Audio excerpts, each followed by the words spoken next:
வணக்கம் நண்பர்களே. PKL season 12 இல் நடந்த மிக செம்மையான நைல் பெட்டிங் ஆன மேட்ச் தபாங் டெல்லி புனேரி பால்டன் மோதிய மேட்சில் நடந்த சஸ்பென்ஸ் என்ன என்பது பார்ப்போம்.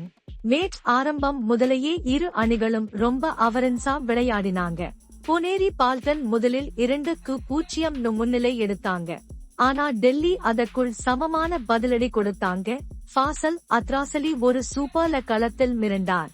டைம் அவுட் நேரத்துக்குள் ஸ்கோர் டெல்லி 8 பால்டன் 6 அப்படின்னு மாறிச்சு.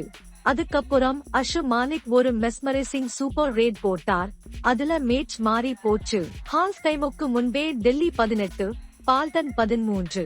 இரண்டாம் பாதியில் பால்டன் மாஸ் ரீஎன்ட்ரி கொடுத்தாங்க.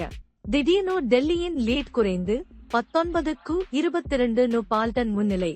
ஒரு ஆல் அவுட்வுக்கு பிறகு பால்டன் 24-21 முன்னிலையில். ஆனா டெல்லி கிவ் அப் பண்ணல. நீரஜ் நர்வால் ரேட் அஷு மாலிக் டச் மீண்டும் லெவல் பண்ணாங்க. 28-28 அப்படின்னு. டை பிரேக்கரில் இரண்டும் ஒரே மாதிரியான ஸ்கோர் 5-5 என முடிந்ததால் இப்பதான் வந்தது புரோ கபடி வரலாற்றிலேயே முதன்முறையா ஒரு கோல்டன் ரேட். டாஸ் ஜெயிச்ச டெல்லி அணி.